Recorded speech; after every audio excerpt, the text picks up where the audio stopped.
अनामिका मध्य प्रदेश से दिल्ली कॉलेज के लिए आई थी और अयान राजस्थान से उसी कॉलेज में पढ़ने आया था। अयान एक सीधा साधा सा लड़का है, डंडा जो ना लड़कियों से ज्यादा बात करता है और ना किसी से ज्यादा मतलब रखता है। अयान की यह बात अनामिका को बहुत अच्छी लगती है और वह किसी न किसी बहाने से अयान से बात करने की कोशिश करती है। अनामिका दिखने में क्यूट लगती है। कुछ ही समय में अयान और अनामिका की दोस्ती हो जाती है। अयान धीरे धीरे अनामिका को पसंद करने लगता है।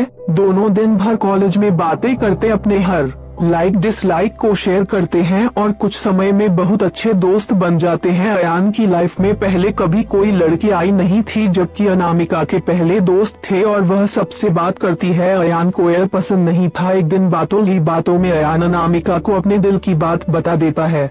अनामिका उससे एक दिन का वक्त मांगती और कहती है, मैं कल तुम्हें इसका जवाब दूंगी। अनामिका सोचती, जब अयान कॉलेज पढ़ने आया था तब वह सिर्फ पढ़ाई पर ध्यान देता था, पर अब उसका पूरा ध्यान मुझ पर रहता। अगर मैं इसकी गर्लफ्रेंड बन जाऊंगी तो यह पढ़ाई भूल जाएगा और मुझ में ही लगा रहेगा। यही सब ख्याल अनामिका के मन में होते हैं और दूसरे दिन अनामिका अयान को मना कर देती है और कहती है, मैं तो तुम्हें बस अपना दोस्त समझती हूँ, इससे ज्यादा कुछ नहीं। मैं यहाँ पढ़ने आई हूँ और कुछ करने नहीं। तुम चाहो तो मेरे दोस्त रह सकते हो।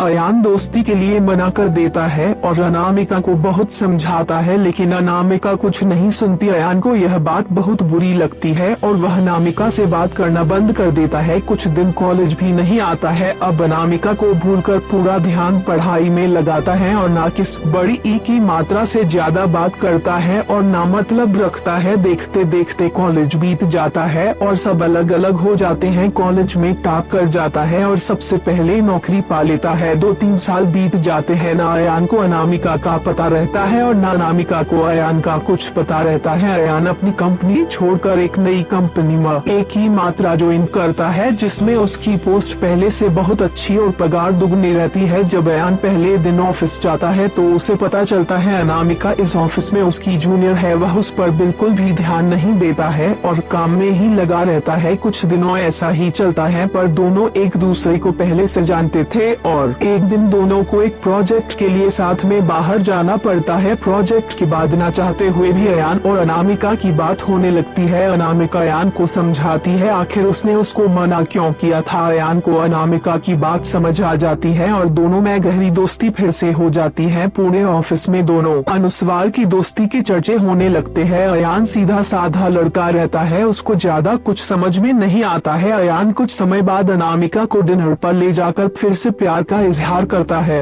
अनामिका इस बार अयान से मना नहीं करना चाहती, पर उसके पास कोई चारा नहीं है क्योंकि कुछ ही दिनों में उसकी शादी होने वाली रहती है।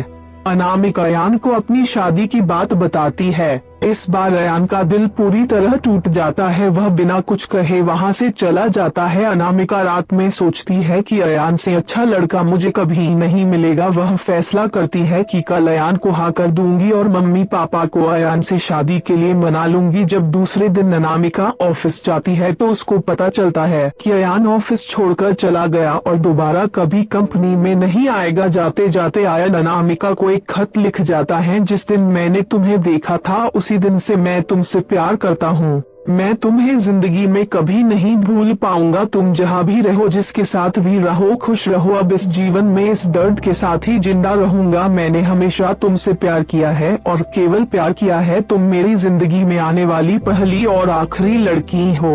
अब ना मेरी जिंदगी में कोई आएगा और ना मैं किसी को आने दूंगा। मैं बस अब तुम्हारी यादों में रहूंगा। डंडा, आज के बाद पूरी जिंदगी में तुम्हें कभी अपनी शक्ल नहीं दिखाऊंगा। बस भगवान से यही दुआ करता हूँ तुम जहाँ भी रहो खुश रहो और शादी के लिए बहुत बहुत शुभकामनाएं। अनामिका अयान को खोजने की बहुत कोशिश करती है, पर कई साल के बाद भी उसको अयान नहीं मिलता और वह अपने माँ बाप की पसंद के लड़के के साथ शादी कर लेती। इस तरह दोनों हमेशा हमेशा के लिए एक दूसरे से बिछड़ गए और दर्द के साथ अपनी जिंदगी व्यतीत करते हैं। दोस्तों, ये हमारी कहानी कैसी लगती कमेंट में जरूर बताएं और हमारे चैनल पर नए तो चैनल को सब्सक्राइब करना ना भूले। Thank you for watching my video.